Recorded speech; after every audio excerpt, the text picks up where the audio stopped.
একজন শিক্ষক কতটা বৈষম্যে নিমজ্জিত হলে ঈদের দিন নিজের সন্তান, স্ত্রী, মা বাবা রেখে প্রেস ক্লাবে মনে করে আন্দোলন করতে আসছে। আমাদের আগে বাংলাদেশে শিক্ষা ব্যবস্থা জাতীয়করণের স্লোগান আর কেউ ওঠেনি, এটা আমরা সর্বপ্রথম করেছি, এর আগে কেউ করেনি।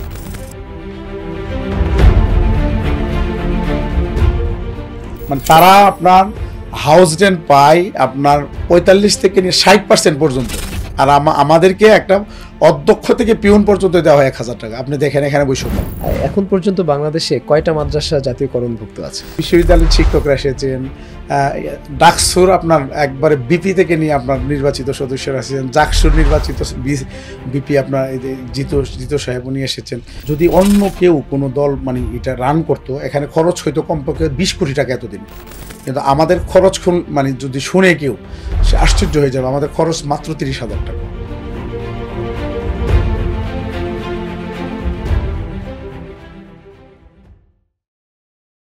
আসসালামু আলাইকুম ওয়া রাহমাতুল্লাহ। সুপ্রিয় দর্শক, আপনাদের স্বাগত জানাচ্ছি ইনোভা টক্সের আজকের আয়োজনে। আজ আমাদের অতিথি অধ্যক্ষ দেলাওয়ার হোসেন আজিজি, যিনি বিগত শিক্ষক আন্দোলনে শিক্ষকদের হাউস রেন্ট বাবদ যে 20% দাবি শিক্ষকরা করেছিলেন, সেই 20%-এর দাবিতে যিনি সফলতার সাথে বাংলাদেশ সরকারের কাছ থেকে 15% পর্যন্ত আদায় করে নিয়ে এসেছেন এবং এই মুহূর্তে বাংলাদেশের 6 লক্ষ শিক্ষক পরিবারের মধ্যমণি হিসেবে যিনি বিরাজ করছেন। চলুন সরাসরি আমরা তার সাথে পরিচিত হচ্ছি।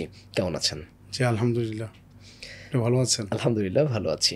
আপনাকে আমাদের অনুষ্ঠানে পেয়ে আমরা খুবই আনন্দিত এবং নিশ্চয়ই আমাদের দর্শকরাও আনন্দিত। নিশ্চয়ই আমাদের দর্শকদের মধ্যে প্রচুর দর্শক রয়েছেন যারা শিক্ষা পেশার সাথে জড়িত, যারা নিজেরা কিংবা নিজের পরিবারের সাথে সংশ্লিষ্ট, কেউ না কেউ শিক্ষকতার সাথে জড়িত রয়েছেন। শুধু তাই নয়, বরং যারা বাংলাদেশের শিক্ষা ব্যবস্থাটাকে আসলে আমূল পরিবর্তন দেখতে চায়, যারা শিক্ষকরা পিছিয়ে থাকুক, শিক্ষকরা অবহেলিত থাকুক, এটি দেখতে চায় না, সেই জায়গা থেকে তারা আপনাকে এই মুহূর্তে মনে করছে নিশ্চয়ই আপনি একজন ওয়ান ম্যান আর্মির মতো করে আপনি একক হাতে নেতৃত্ব দিয়ে আপনি শিক্ষকদের যে প্রাণের দাবি সেটিকে আদায় করে নিয়ে এসছেন। নিশ্চয়ই আপনি বাংলাদেশের শিক্ষা ব্যবস্থায় একটি আমূল পরিবর্তনের পেছনে আপনি কাজ করেছেন এবং আপনি বাংলাদেশের পুরো যে সিস্টেম, এই সিস্টেমটাকে নাড়িয়ে দিয়েছেন। তো আমরা বেসিক্যালি জানতে চাইবো আপনি কিভাবে আপনি এই আন্দোলনের নেতৃত্বে উঠে আসলেন এবং কোন তাড়নায়, কোন প্রেরণায় আপনি এমন একটি বিষয়ে কাজ করলেন। একটু শুরু করতে চাই আপনার জীবনের ছোটবেলা থেকে আপনি কোথায় জন্মগ্রহণ করেছেন। প্রথমে ধন্যবাদ জানাচ্ছি ইনোভা টক্সকে যে আমাকে আজকে এই প্রোগ্রামে আপনারা আমন্ত্রণ জানিয়েছেন এর জন্য, এবং ইনোভা টক্সের সাথে জড়িত যারা কলা কৌশলে আছেন তাদেরকে ধন্যবাদ জানাতে চাই বাংলাদেশের এবং বাংলাদেশের বাইরে যারা দর্শক শ্রোতা অনুষ্ঠানটি যারা দেখছেন এবং পরবর্তী দেখবেন, সকলকে ধন্যবাদ জানাতে চাই। আপনি কোথায় বেড়ে উঠেছেন? এটা আমার বেড়ে ওঠা, আমি ব্রাহ্মণবাড়িয়ার সন্তান এবং ব্রাহ্মণবাড়িয়ার সন্তান হওয়া হিসেবে আমি গর্ববোধ করি। আমার আসলে আমাদের জন্মটা হয়েছে ব্রাহ্মণবাড়িয়া সদরে বিষ্ণুপুর গ্রামে। তো আমাদের ওই সময় এটা সদর ছিল, কিন্তু পরবর্তীতে সরকার সদরকে ভাগ করে দুইটি উপজেলা করেছে। এখন একটি বিজয়নগর, একটা হচ্ছে ব্রাহ্মণবাড়িয়া সদর। আমরা এখন বিজয়নগরে আমাদের গ্রামের বাড়িটা, কিন্তু আমরা আসলে গ্রামের বাড়িতে কেউ থাকি না। আমাদের 3 ভাই সবাই আমরা শহরেই থাকি। আমরা ব্রাহ্মণবাড়িয়া শহরে আমরা সেটেল 3 ভাই। আমি ব্যক্তিগতভাবে তো শহরে থাকার সুযোগ হয় না, আমি ওখানে থাকি না, আমি জব করি ময়মনসিংহে, যেহেতু ওখানে থাকার সুযোগ হয় না। কিন্তু আমাদের ফ্যামিলি এখন সবাই ব্রাহ্মণবাড়িয়া শহরেই থাকেন। আর আন্দোলনের ব্যাপারে যদি বলেন, এখানে আসলে আমি শিক্ষকতা পেশায় আসার পরে আমি দেখেছি যে এমপিওভুক্ত শিক্ষকরা কত যে বঞ্চনায় তারা আপনার নিমজ্জিত। সেই বঞ্চনার জায়গা থেকেই নিজের মধ্যে একটা বিদ্রোহী ভাব তৈরি হয়েছে, আর সেই বিদ্রোহী ভাব তৈরি হওয়া থেকেই তরুণ প্রজন্মের শিক্ষকদেরকে সংগঠিত করে আমি 17 সাল থেকে সক্রিয়ভাবে আমি কাজ করছি এমপিওভুক্ত শিক্ষকদের যে বৈষম্যগুলো আছে এগুলো দূর করার জন্য। 2017 সালে আমরা জাতীয় শহীদ মিনারে বাংলাদেশ বেসরকারি শিক্ষক কর্মচারী ফোরামের ব্যানারে প্রায় 50,000 শিক্ষক নিয়ে আমরা প্রোগ্রাম করেছিলাম। ওখানে তৎকালীন সরকারের তথ্য বিষয়ক উপদেষ্টা প্রধানমন্ত্রী জনাব ইকবাল সুবহান চৌধুরী উনি ওখানে গেস্ট ছিলেন। তো ওখান থেকে আমাদের মূলত পদযাত্রাটা শুরু বড় আকারে। এরপরে আমরা অনেক প্রোগ্রাম করেছি, আমরা মানববন্ধন করেছি, তারপরে আপনার জাতীয় প্রেস ক্লাবে সংবাদ সম্মেলন, এগুলো কি সব ওই ফোরামের ব্যানারে করেছেন? হ্যাঁ, ফোরামের ব্যানারে করেছি, বেসরকারি শিক্ষক, বাংলাদেশ বেসরকারি শিক্ষক কর্মচারী ফোরাম। তো ওইটা আমরা যখন শুরু করি ব্যাপক সাড়া জাগিয়েছিল সারা বাংলাদেশের তরুণ প্রজন্মের শিক্ষকদের মধ্যে, যে না এদের মাধ্যমে কিছু করা সম্ভব। তো সারা বাংলাদেশ থেকে শিক্ষকরা এসেছিল, এবং শহীদ মিনার, আজকে যে শহীদ মিনার থেকে আমরা আসলাম বের হয়ে, এই শহীদ মিনারে প্রচুর শিক্ষক আসছিল ওই দিন। আমি আমার মনে পড়ে, তখন আমি কুমিল্লাতে জব করতাম, ওখান থেকে প্রায় 15 বাস শিক্ষক আমি নিয়ে এসেছিলাম। আমি তখন সংগঠনের যুগ্ম মহাসচিবের দায়িত্বে ছিলাম, এবং কুমিল্লা বিভাগ, চট্টগ্রাম বিভাগের আপনার প্রধানের দায়িত্বে ছিলাম। তো ওখান থেকে আমাদের শুরু। এরপরে এই কাজটি করার পরে আমরা শিক্ষকদেরকে বাংলাদেশের প্রত্যেকটা জেলায় আমরা চেষ্টা করেছি অর্গানাইজ করতে, এবং আমরা অত্যন্ত সফলভাবে পেরেছি। আমরা এর মধ্যে আপনার বিভিন্ন সংবাদ সম্মেলন, সেমিনার, সিম্পোজিয়াম, শিক্ষা নিয়ে মোটামুটি আমরা অনেক কাজ করেছি। তো আমরা ওই সময় সরকারকে আলটিমেটামও দিয়েছিলাম, তৎকালীন সরকারকে, আমাদের কিছু দাবি দেওয়ার ব্যাপারে।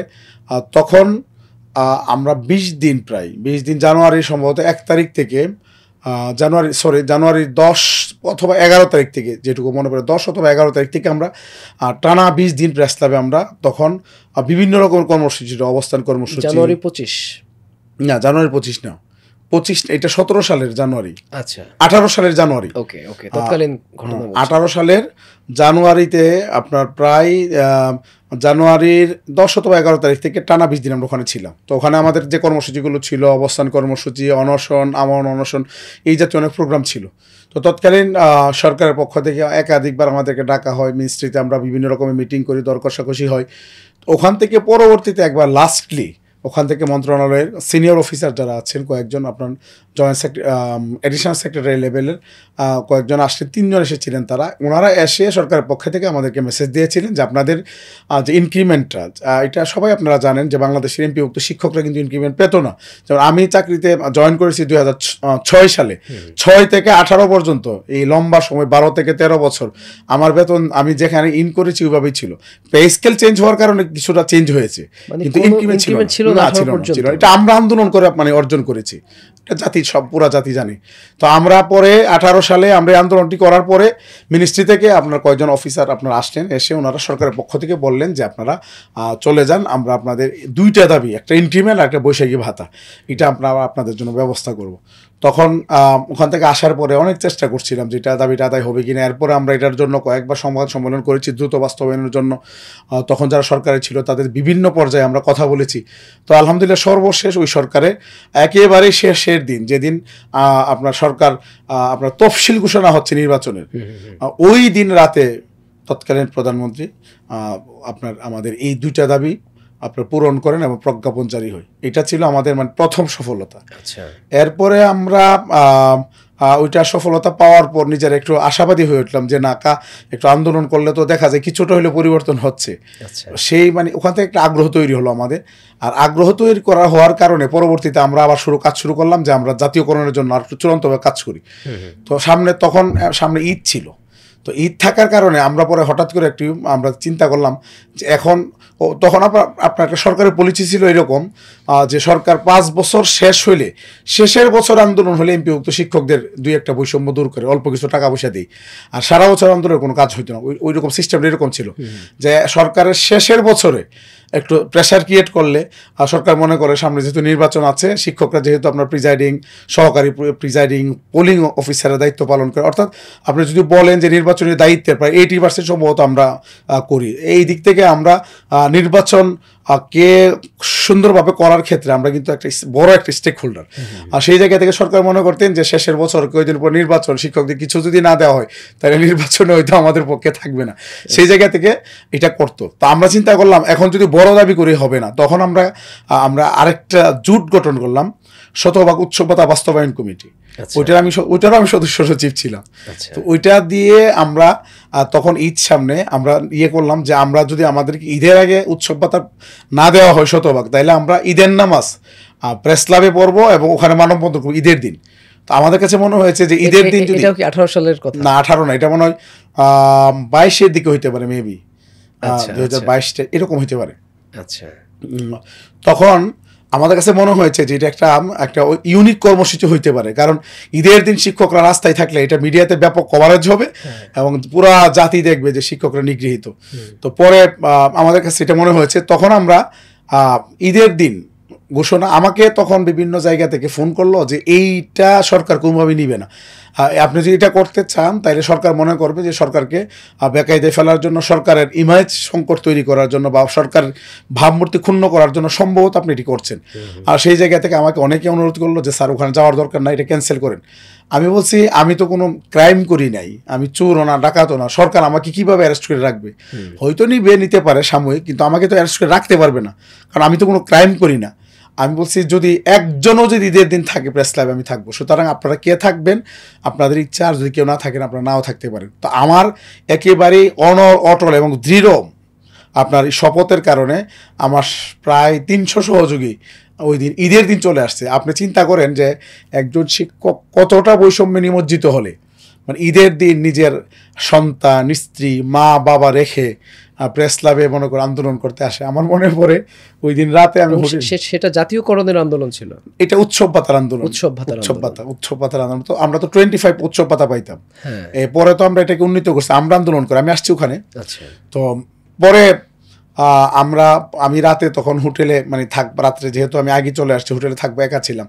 তো ঈদের দিন আগের দিন তো আসলে ঢাকা শহরে কোনো হোটেলও থাকে না, বন্ধ থাকে সবাই আপনার কর্মচারী যারা থাকে সবাই চলে যায়, মানে খাবারের ব্যবস্থা ছিল না যে আমি রাতে খাবার, হোটেলে কোনো গেস্ট নাই একেবারে, মানে ঈদের দিন আগের দিন তো গেস্ট থাকার কথা না। আমার মনে হয়েছে পুরো হোটেলে মনে হয় আমি একা, মানে কি কষ্ট আমরা করেছি এটা হয়তো অনেকে হয়তো জানেন, আজকের আপনার যেহেতু ইনোভার মাধ্যমে হয়তো অনেকে জানবেন বিষয়গুলো। তো আমি একেবারে দৃঢ় ছিলাম যে না আমি করবো, এই চ্যালেঞ্জটা আমি নেব। তো ওইটা করার পরে আমরা এখানে ঈদের নামাজ পড়ার জন্য তখন ওখানে যিনি কর্মকর্তা অফিসার ছিলেন, ওনার সম্ভবত আবুল বাসার মনে হয়, তো উনি অনুরোধ করলেন যে রাস্তাতে ঈদের নামাজটা না পড়ে আপনারা মাউসি মসজিদে পড়েন, আমি আপনাদেরকে সিকিউরিটির ব্যবস্থা করব। তো আমি ওখান থেকে শিক্ষকদেরকে নিয়ে ওখানে গেলাম, উনিও আমাদের সাথে নামাজ পড়লেন। আবার নামাজ পড়ে আমি নামাজ পড়াইলাম, ওখান থেকে প্রেস ক্লাবে আসলাম, এসে আমরা মানববন্ধন করে। তো এটা জাতিকে বেশ নাড়া দিয়েছিল যে শিক্ষকরা ঈদের দিন কতটা অসহায় হলে মানে মাঠে আসতে পারে, এটা ব্যাপকভাবে জাতিকে নাড়া দিয়েছিল। এবং তখন যে মিডিয়া ছিল না, কারণ ঈদের দিন তো, কিন্তু যে কয়টা মিডিয়া ছিল ব্যাপকভাবে এটা মানে প্রচারিত হয়েছে মানুষের মধ্যে, এটা ব্যাপকভাবে ছড়িয়ে পড়েছিল। এরপরে আমরা উদ্যোগ নিলাম যে যেহেতু এখন হয় নাই, তা আমরা আরেকটা পরে কর্মসূচি দিয়েছিলাম পরের ঈদে, ওইটা ছিল রমজানের ঈদ, পরের ঈদে যে আমরা যেহেতু কুরবানি করার সামর্থ্য নেই, তা আমরা ঈদের দিন আমরা মুরগি কুরবানি দেবো, এরকম একটা মানে প্রোগ্রাম নিয়েছিলাম। এবং এটা আমার মনে পড়ে দৈনিক বাংলাদেশ প্রতিদিন আপনার এটাকে আপনার মানে নিউজ করেছিল, আমার মনে পড়ে নিউজ করেছিল, আরো অন্যান্য হয়তো দৈনিক শিক্ষা সহ কয়েকটি পত্রিকায় আপনার নিউজ হয়েছিল।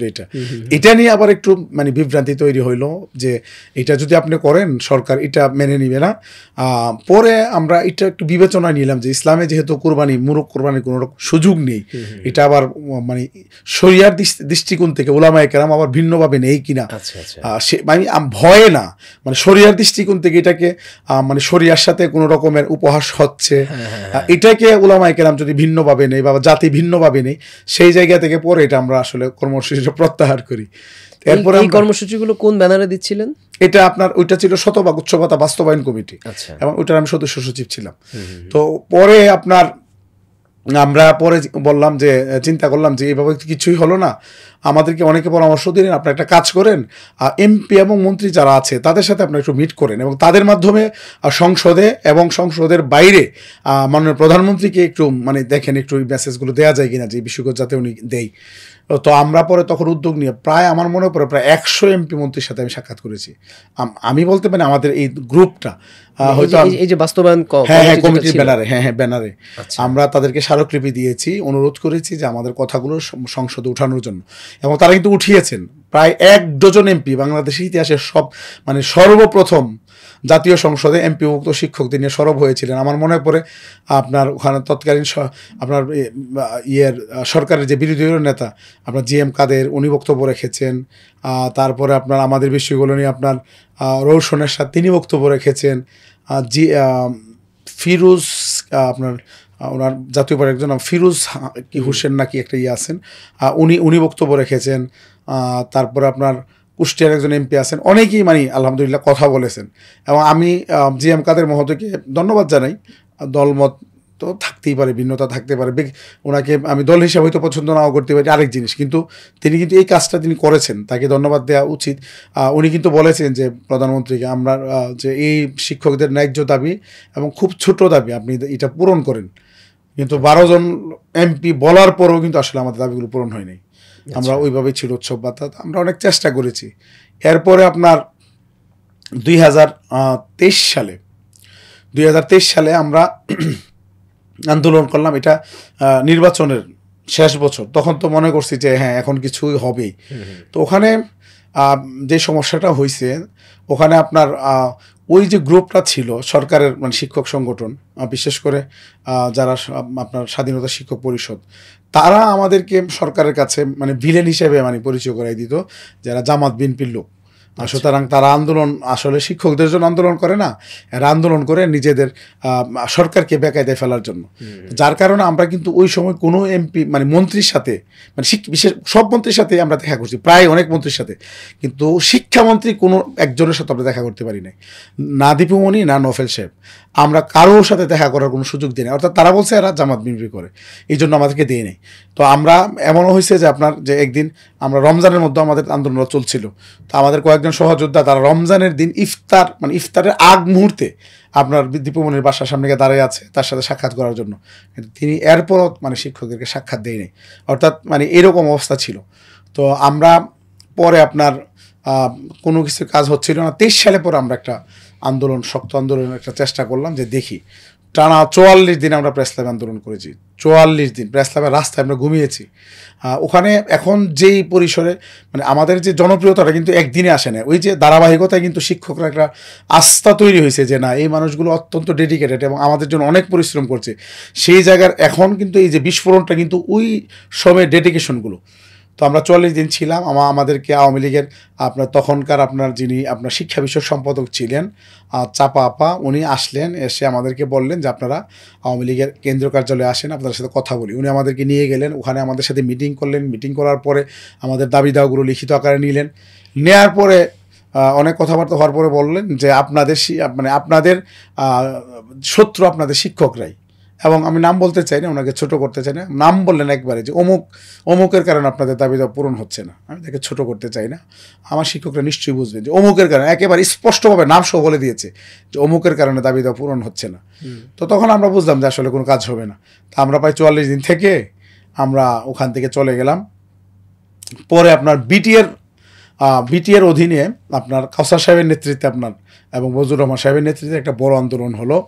তো ওখানে আমাদের যেহেতু 44 দিনের আন্দোলনে কোনো কাজ হয় না, আর কাউসার সাহেব ছিলেন আপনার গোপালগঞ্জের ক্ষমতায় আওয়ামী লীগ, তো আমরা মনে করলাম যে যেহেতু উনি আন্দোলন ডাক দিয়েছেন, উনি কিছুটা আওয়ামীপন্থী, তো গোপালগঞ্জের লোক, হয়তো ওনার মাধ্যমে কিছু একটা হইতে পারে। তখন আমরা দলমত নির্বিশেষে কিন্তু তার আন্দোলনে আমরা একাত্মতা ঘোষণা করলাম। কিন্তু যেই সমস্যাটা হচ্ছে, ওখানে আরেকটা ইন্টারেস্টিং ঘটনা ঘটছে, সেটি হচ্ছে আমি পরে ঘোষণা দিলাম যে বাংলাদেশ মাদ্রাসা শিক্ষক কর্মচারী ফোরামের মানে ব্যানারে আমরা বাইতুল মোকাররমে একসাথে জড়ো হয়ে তখন আমরা মিছিল নিয়ে আমরা যাব। তো বাইতুল মোকাররম উত্তর মানে এটা মনে করে যে মানে আপনার ইসলামী সংগঠন অথবা জামাত, মানে তখন তারা কি করলো, পুরো এলাকা প্রায় কয়েকশো মানে পুলিশ দিয়ে কর্ডন করে রাখলো। তখন আমরা ওখানে সমাবেশ করলাম, করার পরে যখন বের হবো তারা কোনো অবস্থাতেই বের হতে দিবে না। তো এক পর্যায়ে এমন অবস্থা হয়েছে যে তারা আমাকে অ্যারেস্ট করবে, এরকম একটা মানে পদক্ষেপ নিচ্ছে তারা। আমিও প্রস্তুত, আমি বলছি আপনারা অ্যারেস্ট করেন অথবা আমাকে যেতে দিতে হবে। তো অনেক পিড়াপিড়ির পর তারা আমাকে বলল যে ঠিক আছে, কিন্তু এখান থেকে কোনো মিছিলে যেতে পারবেন না, ভেঙে ভেঙে যেতে হবে। আমরা পরে পল্টন মোড়ে এসে পরে আমরা মিছিলে যুক্ত হয়েছি। তো 2 দিন পরে আমাকে এনএসআই কার্যালয়ে ডেকে নেওয়া হয়। আমি এবং আমাদের একজন প্রিন্সিপাল, যিনি আমাদের সহসভাপতির দায়িত্বে আছেন, বানসারামপুর সুবহানিয়া কামিল মাদ্রাসার প্রিন্সিপাল, ফাজিল মাদ্রাসার অধ্যক্ষ রুহুল আমিন, আর আমার সংগঠনের যুগ্ম মহাসচিব, বর্তমানে সিলেট জেলার আমার সাধারণ সম্পাদকের দায়িত্বে আছেন ভারপ্রাপ্ত অধ্যক্ষ কামরুজ্জামান। এই 3 জন আমাদেরকে এনএসএ কার্যালয়ে নিয়ে যাওয়া হয়, 2.5 ঘন্টা আমাদেরকে জিজ্ঞাসাবাদ করে। তারা শুধু লিঙ্ক আপ খোঁজার চেষ্টা করেছে যে এই আন্দোলনের সাথে সরকারকে বেকায়দায় ফেলার কোনো রকমের মানে কোনো রকমের কিছু আছে কি না। তো সর্বশেষ হয়তো সম্ভবত তার ক্লিয়ার হয়েছে যে আসলে এটা সরকারি কোনো আন্দোলন না বা বিরোধী দলের কোনো আন্দোলন না, বা এটা শুধু পেশাগত আন্দোলন, তারা তাদের দাবি আদায় করতে চায়। সেই কারণে আমাদেরকে আর কোনো ঝামেলা করে না, 2.5 ঘন্টা রেখে পরে আমাদেরকে ছেড়ে দিই। তো বিটিআর আন্দোলনে আমরা এখানে ছিলাম, বড় একটা আন্দোলন হয়েছে। এই আন্দোলনটাও সফল হইতো, 2টা কারণে সফল হয়নি। বিটিআই কি? বিটিএ বাংলাদেশ শিক্ষক সমিতি, আচ্ছা, হ্যাঁ, কাউসার সাহেব এবং বজলুর সাহেবের। তো এই আন্দোলনটাও সফল হইতো, 2টা কারণ সফল হয়নি। একটা হচ্ছে এই যে আমাদের ওই যে শিক্ষক নেতা বললাম আওয়ামী লীগের, উনি এদেরকেও মনে করেন যে তাদের মাধ্যমে কোনো দাবি আদায় হলেও তো আপনার আওয়ামী লীগের কোনো লাভ হবে না। তারা তো ডাইরেক্ট আওয়ামী লীগের সংগঠন না, আওয়ামী পন্থী, বাট আওয়ামী লীগের সংগঠন না। তো সুতরাং তার মাধ্যমে যাতে আদায় না হয়, এটা বন্ধ করার জন্য যা যা দরকার আওয়ামীপন্থী যে শিক্ষক নেতা তাই করেছেন। আরেকটা কারণ ছিল, আমি যেভাবে এখন আমাদের আন্দোলনে যেভাবে আমরা সকল দল মত গড়ানোর মানুষকে সম্মান করেছি, সব নেতৃবৃন্দকে সম্মান জানিয়েছে, তারা সেই কাজটা করেনি। তারা সবাই এসেছে কিন্তু তারা আন্দোলনটাকে এককভাবে নিয়ন্ত্রণ করেছে।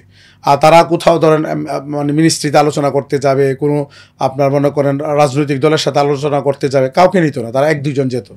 এবং সর্বশেষ যে ভুলটা তারা করেছে সেটা হচ্ছে তারা ওখানে তাদের অফিসে গিয়ে পানি পান করে অনশন ভঙ্গ করেছে। এটা ছিল তাদের একটা বড় রকমের ভুল সিদ্ধান্ত। তো তারা যদি ওখানে না গিয়ে তারা যদি তাদেরকে মানে প্রেস ক্লাবে টেনে আনতে পারতো, আর যে শিক্ষক সংগঠনগুলো আমাদের আন্দোলনটা ব্যর্থ হওয়ার পরে যে এই আন্দোলনটা হয়তো সফল হবে, স্বেচ্ছায় যারা অংশগ্রহণ করেছিল, যদি তাদেরকে এখানে আনতে মানে সম্মান জানানো হতো, তাইলে কিন্তু এই আন্দোলন সফল হতো। এক পর্যায়ে তাদের অসম্মান জানানোর কারণে আমাদের যে অংশটা, আমরা এখান থেকে সরে পড়ি যে না, সে তো কাউকে মূল্যায়ন করে না, সে একটা জোট করবে বলছে, এটা মানে আলাদা একটা নামে এটার নামে মানে প্রোগ্রামটা পরিচালিত হবে, কিন্তু পরে সে বিট্রে করে সেটা আর করে নাই, তার সংগঠনের নাম দিয়েই সে চালাতে চাইছে, যার কারণে একটা অংশ আবার চলে যায় এখান থেকে।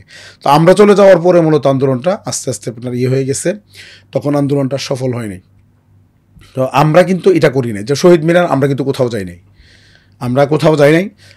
আমরা মন্ত্রণালয়ে গিয়েছি একবার, কিন্তু ওখানে যখন তারা 5% বলছে আমরা প্রত্যাখ্যান করে চলে আসছি। এই সাহসটা তারা দেখাতে পারে নাই। নেতৃত্ব দিতে গেলে আপনার সাহসের দরকার, ঝুঁকি নিতে হবে, জীবনের ঝুঁকি নিতে হবে অনেক সময়, এটা পারে নাই। এবং যখন আমাদের সাথে এনএসআই এবং ডিজেএফ এরা কিন্তু মূলত একবার আন্দোলনে যখন চূড়ান্ত পর্যায়ে, তখন এই 2টা গোয়েন্দা সংস্থা মূলত কাজ করে এখানে, তারা একেবারে তখন ফোকাসে চলে আসে, একেবারে সরকারের পক্ষ থেকে কি আলোচনা না হয়, তারা মূলত এগুলো নেতৃবৃন্দের সাথে আলোচনা করে। তো ওনারা চাচ্ছিল আমাকে এখান থেকে নিয়ে বাইরে আলোচনা করবে। ইন দ্য মিন টাইম আমি খুব অসুস্থ ছিলাম, একবার চূড়ান্ত যখন মানে আন্দোলন চূড়ান্ত পর্যায়ে, ওই দিন সন্ধ্যার পরে আমি এত ক্লান্ত, আমি মাগরিব নামাজ পড়ে গিয়ে আমি শুয়ে পড়ছি, আপনার খুব মানে চোখ খুলতে পারতেছিলাম না। তখন এই গোয়েন্দারা আসতেছে যে আমার সাথে কথা বলবে, আমাকে নিবে। আমার শরীর এমন অবস্থা ছিল যে আমি এখান থেকে মুভ করতে পারবো না। তো আমি আর শিক্ষক নেতৃবৃন্দ বলতেছেন যে স্যার আপনি যাবেন না কোথাও, যদি আলোচনার প্রয়োজন হয় তারা এখানে আসবে। তো আমি এমন অবস্থায় আপনার একবার সিনিয়র কর্মকর্তা আসলে ফিল্ড লেভেলে চলে আসছেন আমাদের সাথে কথা বলার জন্য, এডি লেভেলের এডিশনাল ডিরেক্টর একবার একটা আপনার সংস্থার, উনি একবার ফিল্ডে এসে এখানে কথা বলছেন।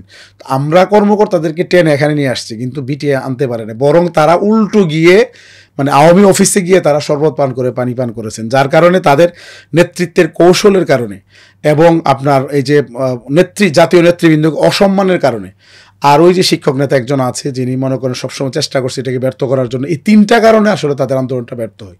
আর আমরা ওখান থেকে শিক্ষা নিয়ে যে কাজটা করেছি যে এই কাজগুলো করা যাবে না, আর আমরা এই কাজগুলো করি না। এখানে যত নেতৃবৃন্দ আসছে, যে কোনো দলের, যে কোনো সংগঠনের, যে কোনো মতের, আমার পেশার মানে পেশাগত ন্যায্য অধিকার আদায়ের আন্দোলনে যারা আসছে তাদেরকে আমরা সর্বোচ্চ সম্মান জানিয়েছি, তাদের মতামতকে আমরা নিয়েছি, তাদেরকে আমাদের সাথে যুক্ত করেছি। আমরা এখান থেকে উঠে গিয়ে মানে শরবত পান করে চলে আসি নাই, আমরা তাদেরকে বরং কর্মকর্তাদেরকে এখানে নিচে টেনে নিয়ে এসেছি। আর এবং আমাদের মানে অবস্থান ছিল একেবারেই অটল অনড় দৃঢ়। আমাদের এখানে বিভিন্নভাবে চক্রান্ত হয়েছে, আমরা এগুলোকে শক্ত হাতে দমন করেছি। যেমন আমি যদি বলি, আমাদের এখানে আন্দোলনটা ছিল একেবারে সুশৃঙ্খল, মানে এবারের আন্দোলনটা একেবারে সুশৃঙ্খল। আপনি দেখেন আমি আচ্ছা, এবারের আন্দোলনটা আপনারা গড়ে তুললেন কিভাবে? মানে আপনি তো এটা তো এতক্ষণ যেটা বলছিলেন সেটা তো 5ই আগস্টের আগে যে আন্দোলনগুলো হয়েছিল সেই আন্দোলনগুলোর ব্যাপারে বলছেন আপনি। এরপরে এমপিওভুক্ত শিক্ষা জাতীয়করণ প্রত্যাশী জোট, এই জোটটা কবে হলো? এটা আপনার ওই যে আপনার আমাদের 23 সালের যে আন্দোলনটা হলো, ওই এই ব্যানারে ছিল আপনার 23 সালের যে আন্দোলনটা এই ব্যানারে ছিল, এই নামেই ছিল। আচ্ছা, ও জোটটা আরও আগে হয়েছে, কিন্তু ওইটা সফলতা ছিল না। পরে যখন আপনার এই সরকার যখন আপনার ফর্ম করে 23 সাল থেকে এখনো পর্যন্ত এই জোটের কোনো কার্যনির্বাহী কমিটি হয় নাই। হ্যাঁ, আমাদের মানে আহ্বায়ক কমিটিতে আমরা পরিচালনা করি। এখনো আহ্বায়ক কমিটিতে হ্যাঁ, এটা আছে। তো একটা জোট, এর অধীনে আপনার সংগঠন আছে, 6টা সংগঠন আছে। আচ্ছা আচ্ছা, কোন কোন সংগঠন আছে এখানে আছে আপনার বাংলাদেশ মাদা শিক্ষক কর্মচারী ফোরাম, যেটার আমি সভাপতি, বাংলাদেশ বেসরকারি শিক্ষক কর্মচারী ফোরাম, অধ্যক্ষ মাইনুদ্দিন। তারপরে আপনার আছে কারিগরি শিক্ষকদের একটা সংগঠন আছে। তারপর আপনার এই যে আপনার এনটিএসের মাধ্যমে সুপারিশপ্রাপ্ত আপনার শিক্ষকদের একটা সংগঠন আছে। এই জাতীয় প্রায় 6টা সংগঠন এখানে আছে। তো এই জোটের আহ্বায়কের দায়িত্বে কে আছেন? অধ্যক্ষ মাইনুদ্দিন আহ্বায়কের দায়িত্বে, আর আমি সদস্য হিসেবে দায়িত্বে আছি। আচ্ছা, একটা অভিযোগ শোনা যায় যে আপনি অধ্যক্ষ মাইনুদ্দিন মানে যিনি আহ্বায়কের দায়িত্বে আছেন তাকে পাশ কাটিয়ে আপনি এখানে নেতৃত্ব দিচ্ছেন বা নেতৃত্বের আসনে না অধিষ্ঠিত না, হয়েছেন। এটা একেবারেই ভুল। আমাদের মধ্যে কোনো রকমের দ্বন্দ্ব নাই, বিরোধ নাই। এই যে আমি এখান থেকে বের হয়ে আমাদের একটা প্রোগ্রাম আছে, একটা প্রোগ্রাম আমরা করে এসেছি। আচ্ছা, একটা প্রোগ্রাম করে এসেছি, ওনারও আসার কথা ছিল, কিন্তু উনি টাইমিং এর জন্য আসতে পারেনি। আবার এখান থেকে বের হয়ে আরেকটা প্রোগ্রাম আছে, বড় প্রোগ্রাম আছে। আচ্ছা। আমরা বিএনপির মহাসচিব মির্জা ফখরুল ইসলাম আলমগীর মহোদয়ের সাথে আমাদের সেটিং আছে, উনি ওখানে যাবেন।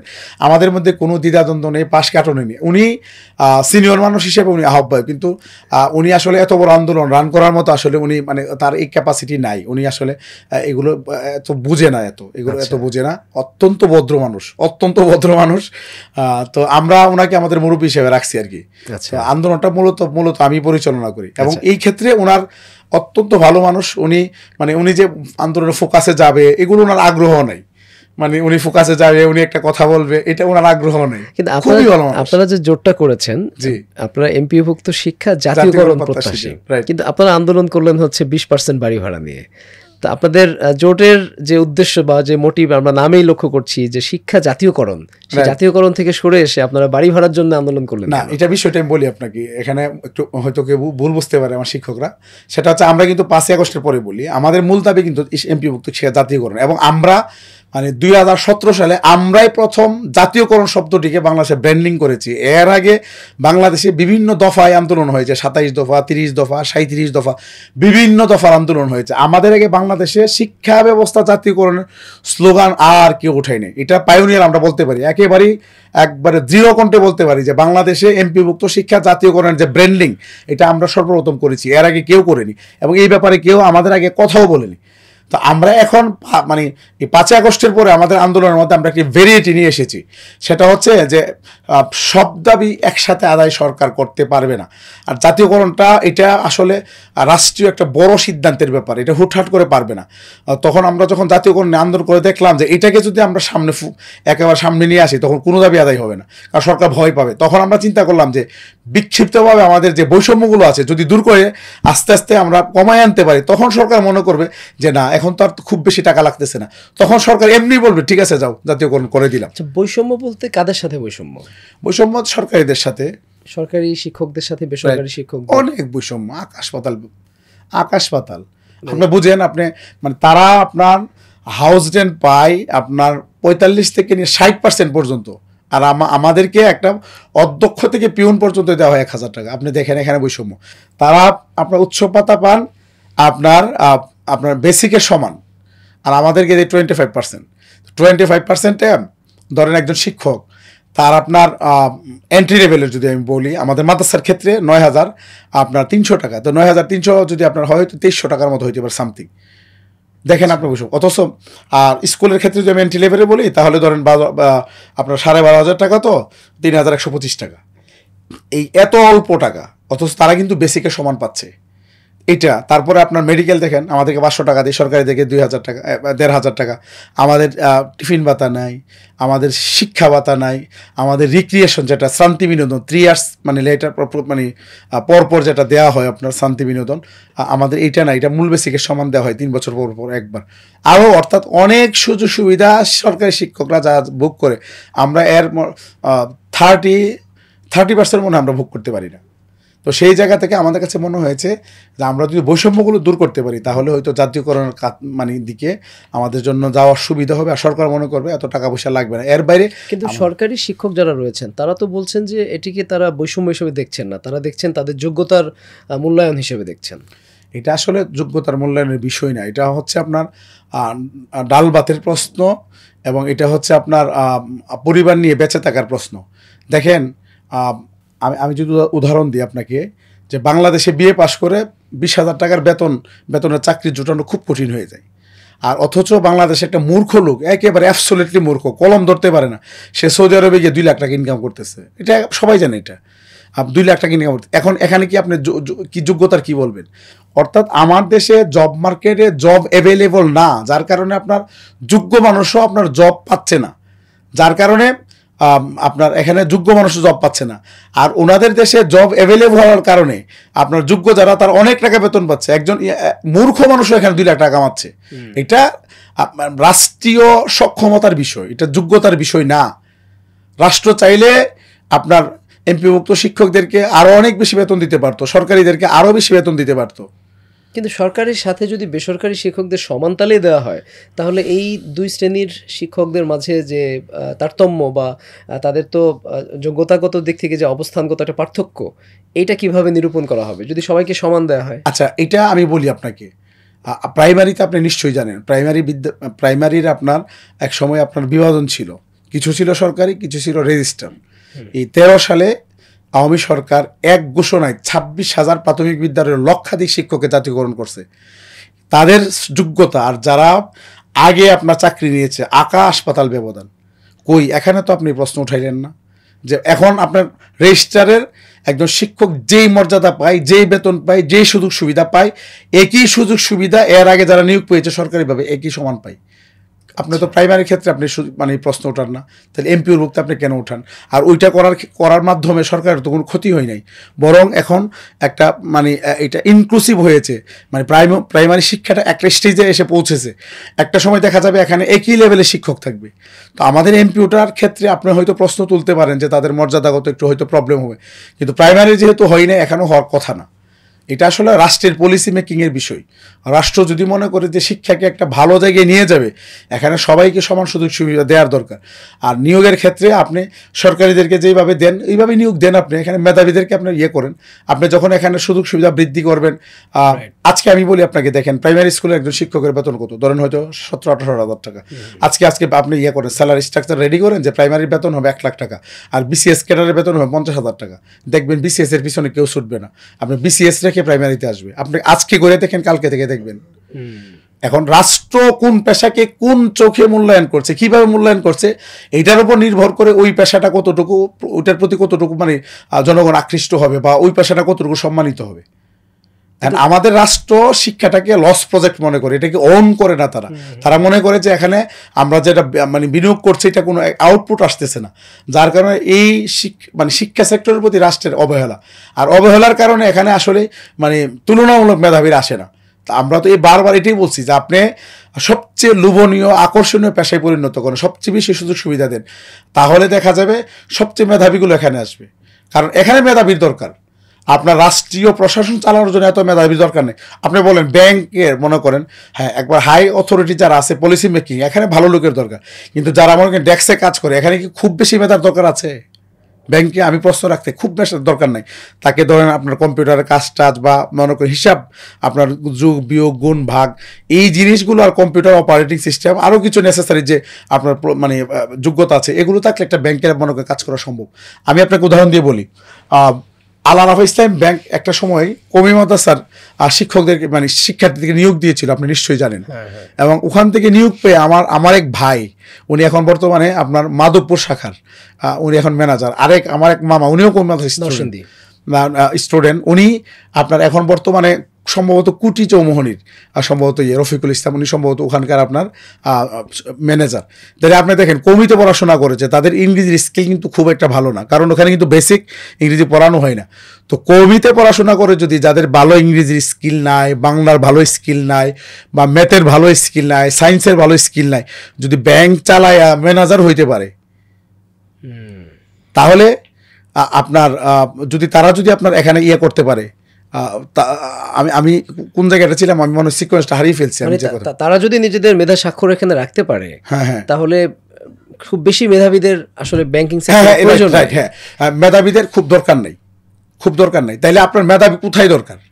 মেধাবী দরকার হচ্ছে আপনার এই শিক্ষকতায়, কারণ সে জাতি গঠন করবে। ব্যাংকার তো জাতি গঠন কোনো কাজ করে না, তার কাছ থেকে কেউ লেসন নিবে না, তার কাছে হয়তো চেক জমা দিবে, টাকা নিবে, অথবা তার কাছ থেকে হয়তো টাকাটা জমা দিবে, এই কাজগুলো। তাহলে আপনার সবচেয়ে মেধাবী দরকার এই জায়গাটায়। কিন্তু আমাদের রাষ্ট্রে কি হচ্ছে, এখানে আপনার সুযোগ সুবিধা না থাকার কারণে মেধাবীগুলো ব্যাংকে চলে যাচ্ছে, মেধাবীগুলো আপনার পুলিশে চলে যাচ্ছে, মেধাবী আপনার অন্যান্য সেক্টরে চলে যাচ্ছে, মেধাবী আপনার বিসিএস ক্যাডারে চলে যাচ্ছে, যার কারণে আমাদের দেশে সত্যিকারের আপনার মানে আমরা স্কিল লোক আমরা কিন্তু পাচ্ছি না। আপনি দেখেন বিদেশে আমরা যে লোকজন যাই, ওখানে কিন্তু তারা ভালো কাজ করতে পারে না, তারা হয়তো আপনার লেবারের কাজ করে।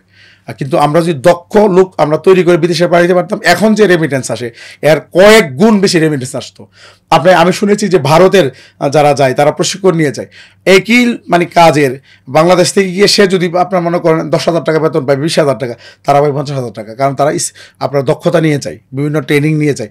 তো আমাদের দেশের শিক্ষাকে গুরুত্ব না দেওয়ার কারণে দক্ষ জনশক্তি তৈরি হচ্ছে না, আর এটা না হওয়ার কারণে আপনার বিদেশে গিয়েও তারা যে আর্ন করার কথা ছিল এইটার কয়েক গুণ কম তারা এখন আর্ন করছে। আগামী এই জন্য আমরা এখন চাচ্ছি যে বৈষম্যটা মানে শিক্ষাটাকে যাতে সরকার সর্বোচ্চ গুরুত্ব দিয়ে এটাকে সবচেয়ে আকর্ষণীয় পেশায় রূপান্তর করে, এবং সবচেয়ে মেধাবীগুলো লোক যাতে এখানে আসে, সে যাতে মনে করে না ব্যাংকের চেয়ে আমার এখানে বেতন বেশি, বিসিএস প্রশাসন ক্যাডার যাতে মনে করে না আমার এখানে চেয়ে আমার শিক্ষকতায় আমার বেতন বেশি, আমার সুযোগ সুবিধা ভালো বেশি। তাহলে ওই মেধাবী যখন আসবে আর মেধাবীর মাধ্যমে যখন জনশক্তি গড়ে উঠবে, এগুলো অনেক চরম একটা দক্ষ জনগোষ্ঠী যখন সারা দেশে আস্তে আস্তে প্রোডাকশন হবে, ছড়িয়ে পড়বে, দেশ উন্নতির চরম শিখরে পৌঁছে যাবে। এখন তো ইন্টারিম গভর্নমেন্ট আছে, তারা আসলে চাইলেও অনেক কিছু করতে পারবে না। আগামী নির্বাচিত সরকার যারা আসবে তারাই হয়তো বা শিক্ষাক্ষেত্রকে অনেক বেশি গুরুত্ব দেবে, সুযোগ সুবিধা দেবে। আপনি কি মনে করেন কারা সরকার গঠন করলে আসলে শিক্ষাক্ষেত্রের আমূল পরিবর্তন হতে পারে? এখানে আসলে আমাদের আসলে মনে করার বিষয় না, এটা তারা জনগণ আসলে নির্বাচনে যাদেরকে চাইবে ভালো মনে করে তারা ভোট দিবে। স্পেসিফিক তো আমরা যেহেতু নন পলিটিক্যাল একটা জোট, আমরা সবার সাথে আমাদের সখ্যতা রয়েছে, যোগাযোগ রয়েছে এবং কানেক্টিভিটি রয়েছে। বিশেষ করে আপনি দেখেছেন যে আমাদের আন্দোলনে বিএনপিকে ধরে জামাত, এনসিপি, মোটামুটি সব দলগুলো এখানে এসেছে, একাত্মতা ঘোষণা করেছে। সুতরাং আমরা তো আসলে কারো স্পেসিফিক কারোর পক্ষে কথা বলার কোনো সুযোগ আমাদের নাই। তবে আমরা এইটুকু মানে বলতে চাই যে যারা সত্যিকার অর্থে যোগ্য, দক্ষ এবং যারা দেশকে নিয়ে ভাবে, সৎ মানুষ এবং যারা শিক্ষাকে সর্বোচ্চ প্রায়োরিটি দিবে, ওনাদেরকে সংসদে পাঠানো উচিত আমাদের। কারণ আমি একটু উদাহরণ দিই আপনাকে, মালয়েশিয়ার কথা বলি। আজ থেকে আপনার মনে করেন 20 থেকে 30 বছর আগে, 35 বছর আগে তারা আপনার মালয়েশিয়াতে তারা আমাদের বাংলাদেশের চেয়েও আর্থিকভাবে অসচ্ছল ছিল, এবং মালয়েশিয়ার স্টুডেন্ট বাংলাদেশে পড়াশোনা করতো। আমার মামা শ্বশুর, বড় মামা শ্বশুর শিল্প মন্ত্রণালয়ের deputy secretary doctor Saiful Islam. তো মামা বলছে যে আমার সাথে মালয়েশিয়া থেকে মানে তারা এসে পড়াশোনা করতো এগ্রিকালচার ইউনিভার্সিটিতে, যেটা এখন বাংলাদেশ এগ্রিকালচার ইউনিভার্সিটি, একসময় যেটা ময়মনসিংহ কৃষি বিশ্ববিদ্যালয় ছিল। আপনি চিন্তা করেন মালয়েশিয়া থেকে মানে কৃষি পড়াশোনা করতে বাংলাদেশে আসতো, আর আজকে মালয়েশিয়াতে সারা বিশ্বের প্রায় সব দেশ থেকে শিক্ষার্থী পঙ্গপালের মতো ছুটে আসছেন পড়াশোনা করার জন্য। কারণ তারা তাদের এই শিক্ষাকে সর্বোচ্চ গুরুত্ব দিয়েছে, এটাকে পরিকল্পিতভাবে ডিজাইন করেছে, ওখানে সর্বোচ্চ বিনিয়োগ তারা করেছে, যার কারণে এখন এই শিক্ষাকে গুরুত্ব দেওয়ার কারণে মালয়েশিয়া আজকে বিশ্বের উন্নত দেশে আপনার পরিণত হয়ে গেছে। আর তাদের শিক্ষা নেওয়ার জন্য এখন বাংলাদেশ না, সারা পৃথিবী থেকে এখন ছুটে আসছে শিক্ষার্থীরা। তো দেশ যখন মানে আপনার যত বেশি শিক্ষার ওপর গুরুত্ব দিবে, তত বেশি মনে করেন দেশ উন্নত হবে। এটা আমাদের পলিসি মেকার যারা, তারা কতটুকু অনুভব করে জানি না। আমাদের দেখেন এখানে মানে জাতিসংঘের সনদ অনুযায়ী যে বরাদ্দ দেওয়ার দরকার, এর আপনার মনে করেন হয়তো 30% বা 40% তারা আপনার বরাদ্দ দিয়ে, বাকিটা দিচ্ছে না তারা। তো আপনি বরাদ্দই যদি অপ্রতুল থাকে, তা আপনি শিক্ষাতে আপনার বিনিয়োগটা, শিক্ষাকে আপনি কীভাবে এটা আকর্ষণীয় করবেন। এখানে বরাদ্দ বাড়ানোটা খুবই জরুরি, খুবই জরুরি, খুবই জরুরি শিক্ষাকে গুরুত্ব দেওয়ার জন্য। আপনি বলবেন বিভিন্ন অজুহাত তৈরি করবেন, আপনার এমপি শিক্ষক, আপনার এত যোগ্যতা নেই। ভাই আমাদের স্বার্থে তো না, এই জাতি যাতে আগামী দিনই দক্ষ হয়ে গড়ে ওঠে, এই জাতি যাতে বিশ্বের নেতৃত্বে আসীন হতে পারে, এদের কথা চিন্তা করে, জাতির কথা চিন্তা করে আপনি এখানে মেধাবীদেরকে আনেন, আকর্ষণীয় করেন। আমরা তো সারা জীবন থাকবো না। আপনি এটাকে যখন আকর্ষণীয় করবেন, তখন তো আপনার মেধাবীরা আসতে থাকবে। একটা সময় দেখা যাবে 10 বছর 15 বছর পরে এমপি ভুক্ত যারা ছিল একজনও থাকবে না, তখন তো সব মেধাবী হয়ে যাবে। তখন চিন্তা করেন ওই মেধাবী শিক্ষক যখন শিক্ষা দিবে, তখন কি অবস্থা হবে দেশের। আমি মিনিস্ট্রিতে কালকেও আমি এই কথাগুলো বলছিলাম যে একটা প্রতিষ্ঠান প্রধান যদি সে যোগ্য হয়, দক্ষ হয়, তার মধ্যে যদি সিনসিয়ারিটি থাকে, তার মধ্যে যদি তাকে সে যদি সেবা হিসাবে নেই, দেশ গড়ার অংশ হিসাবে সে যদি তার এই জবটাকে ওন করে, তাহলে ওই প্রতিষ্ঠান যদি সব পুরো স্টাফ মিলেও বিরোধিতা করে, ওই প্রতিষ্ঠান উঠবেই। কারণ সবাই মিলেও তাকে আটকে রাখতে পারবে না। আর যদি প্রতিষ্ঠার প্রধান যদি ভালো না হয়, যদি যোগ্য না হয়, দক্ষ না হয়, আপনার মানে আন্তরিক না হয়, ডেডিকেটেড যদি না হয়, তাহলে আপনার সব শিক্ষক মিলে যদি চেষ্টা করে প্রতিষ্ঠান উঠাবো, কেউ পারবে না। আমি একটু জানতে চাই যে আপনারা তো বৈষম্য দূর করতে চেয়েছিলেন এবং সেটি সরকারি শিক্ষকদের সাথে কম্পেয়ার করে। সরকারি শিক্ষকদের ব্যাপারে আপনি নিজে বলছিলেন যে 45 থেকে 60% পর্যন্ত বাড়ি ভাড়া পায়, আপনারা 20% দাবি জানালেন কেন? 45 থেকে 60% দাবি জানাতেন। আচ্ছা, সেটা বলি। আসলে আমরা 12 তারিখ থেকে 12 ফেব্রুয়ারি থেকে আমরা আন্দোলন করেছি। ওই সময় আমাদের দাবি ছিল জাতীয়করণ, সাথে আমরা লিখেছি উৎসব ভাতা, মেডিকেল ভাতা, মানে আমাদের যে বৈষম্যগুলো আছে, কিন্তু মূল দাবি ছিল জাতীয়করণ, মানে এইগুলো সহ জাতীয়করণের দাবিতে। তো তখন এই 22 দিনের আন্দোলনে আপনার কিছু চক্র আছে যারা আমাদেরকে বিভিন্ন হুমকি দিয়েছে। এই যে বিএনপির, আমি নাম সহই বলি, বিএনপি সংগঠনের সেলিম ভুঁইয়া এবং কাউসার সাহেব, তারা যখন আমরা আন্দোলনটা শুরু করি, মানে তখন আমরা যখন ঘোষণা দিই যে আমরা 12 তারিখ থেকে আন্দোলন করব, উনি একই দিনে আমাদের জায়গাতে উনি প্রোগ্রাম থ্রু করেছেন 12 ফেব্রুয়ারি, যে আমাদেরকে আন্দোলন করতে দিবেন না। তো আমি তখন জোটের যুগ্ম আহ্বায়ক ছিলাম, আমি কিন্তু যুগ্ম আহ্বায়ক ছিলাম, আমি সদস্য সচিব ছিলাম না 12 তারিখের আন্দোলনে। তখন আমাদের সদস্য সচিব তার সাথে তার বাসায় গিয়ে দেখা করে, উনি তাকে বললেন যে এখন এই 5 আগস্টের পরে আর কোনো শিক্ষক সংগঠন থাকবে না, শিক্ষক সংগঠন থাকবে একটা, এটা আমার, আর আমি কারোর কাছে যাব না, সবাই আসবে আমার কাছে। মানে এত উদ্যতপূর্ণ আচরণ করেছেন। আগের যিনি ছিলেন সরকারের সাধারণ সাধু সাহেব, উনি ভিতরে ভিতরে আমাদেরকে জামাত বিএনপি বানানোর চেষ্টা করেছেন, কিন্তু প্রকাশ্যে কোথাও কোনোদিন বাধা দিইনি। কিন্তু সেলিম ভুঁইয়া সাহেব প্রকাশ্যে ঘোষণা দিলেন আর কেউ থাকতে পারবে না। তখন আমাদের সদস্য সচিব জসিমউদ্দিন সাহেব, তো ওনাকে বলছেন যে ওনার বাড়ি পুরাই দিয়ে, এরকম আমাকে বলছে, বাড়ি মানে কুমিল্লাতে তার বাড়ি পুরাই দিবে এরকম, এবং তার মানে ক্ষতি করবে, এই ভয়ে উনি তখন এই আন্দোলন থেকে রাতে যখন আমরা মিটিংয়ে বসলাম, বলছে কোনো আমরা আন্দোলন করব না। আমি তখন অনড় যে না, আন্দোলন কোনো অবস্থাতেই বন্ধ করা যাবে না, কারণ এটা নিয়ে আমি আবার কয়েকটা মানে জেলাও সফর করেছি, আন্দোলনকে সফর করা, ফরিদপুর আমি গিয়েছি, জামালপুর গিয়েছি, ব্রাহ্মণবাড়িয়া গিয়েছি, কুমিল্লা গিয়েছি, আমি অন্তত 5-6টা জেলা সফর করেছি মানে এই আন্দোলনটাকে সফল করার জন্য। আমি বলছি আমি ওখানে কথা দিয়ে আসছি, কোনোভাবে আন্দোলন বন্ধ হবে না। তখন একটা পর্যায়ে দেখা গেছে আপনার ম্যাক্সিমামই সেলিম ভুঁইয়া সাহেবের ভয়ে সরে গেছে। আমার সাথে প্রকৌশলী আবুল বাশার আর আব্দুল হাই সিদ্দিকী আপনার পল্টন কলেজের, আর প্রকৌশলী আবুল বাশার আমাদের জোটের যুগ্ম সদস্য সচিব, এই দুইজন আমাকে বললেন স্যার আপনি আন্দোলনটা চালান। বিশেষ করে আবুল বাশার, স্যার আপনার পাশে আসি আমি আপনারা যদি থাকেন আমি আমার আন্দোলনটা চালাবো, যত রিক্সি আসুক।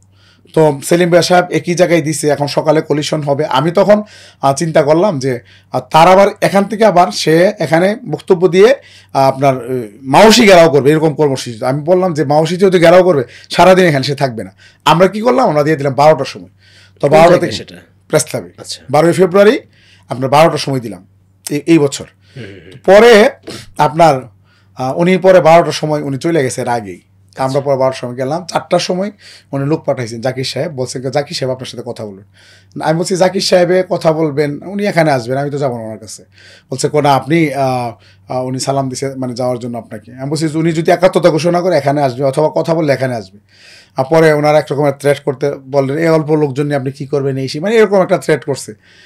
পরে আমরা 4টার পরে আমাদের প্রোগ্রামটা ওই দিনের মতো ক্লোজ করি, এটা লাগাতার ছিল।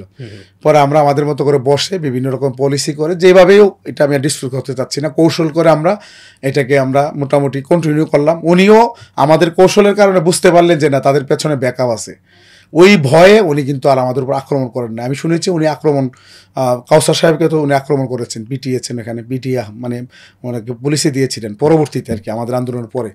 আমাদের এই আন্দোলনে নাকি উনি আমাদেরকে পিটিয়ে মানে পুলিশে দেওয়ার বা আমাদের এখানে মানে হামলা করার পরিকল্পনা করেছিল, কিন্তু আমাদের কৌশলের কারণে উনি বুঝতে পারছেন যে না, তাদের পিছনে রাজনৈতিক ব্যাকআপ আছে, আমরা যদি এখানে যাই তাহলে আমাদের ক্ষতি হবে, সেই জায়গা থেকে উনি সরে গেলেন। তো আমরা এখানে 22 দিন আন্দোলন করে আমাদের জাতীয়করণ মূল দাবি ছিল কয়েক দফায় আমরা মন্ত্রণালয় আমাদেরকে নিয়ে যাই, কথা বলেন।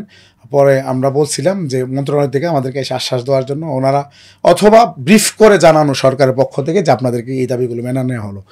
তো 22 দিনের মানে ইয়েতে আর কি 22তম দিনে তৎকালীন শিক্ষা উপদেষ্টা এবং পরিকল্পনা উপদেষ্টা বর্তমানে ডক্টর ওহিদুদ্দিন মাহমুদ স্যার, অনেক ভালো মানুষ, আমরা তার সাথে 2 দফা দেখা করেছি। একদিন 40 মিনিট আমাদের সাথে কথা বলেছে, আর একদিন প্রায় 10 মিনিট। অত্যন্ত ভালো মানুষ, আমাদের কথাগুলো একেবারে হৃদয় দিয়ে শুনেছেন। এবং আমি মনে করি আজকের এই আন্দোলনের সফলতা এটা ওনারও একটা ক্রেডিট, কারণ উনি এই ক্ষেত্রে আমাদেরকে উৎসাহিত করেছেন যে হ্যাঁ আমাদের ভাতাগুলো বাড়াবেন। তখন তিনি ব্রিফ করলেন যে আমি আগামী ঈদুল আজহা থেকে আপনাদের উৎসব ভাতা বাড়াবো, আর মেডিকেল ভাতা সহ অন্যান্য যে ভাতাগুলো আছে বাড়ি ভাড়া, এগুলো আগামী বাজেটে বরাদ্দ রাখা হবে।